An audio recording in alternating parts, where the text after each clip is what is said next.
ఈ పేపర్ గురించి చెప్తాను చూడండి. కుప్పకల్ గ్రామంలోని తిమ్మప్ప స్వామి దేవాలయానికి సంబంధించి దాదాపు 40 గోవుల్ని ఎమ్మెల్యే సాయి ప్రసాద్ రెడ్డి అనేటువంటి పూజారి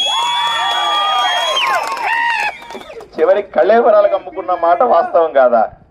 ఆ అనుచరుడు ఒక్కడే ఓట్లేస్తే గెలిచాడా?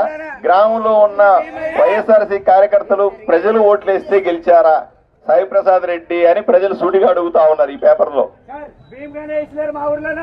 చెప్తా, ఇది అయిపోయి చెప్తా.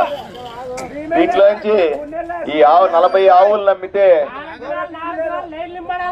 ఈ 40 ఆవులు నమ్మితే 10 లక్షల రూపాయలు వచ్చినాయంట.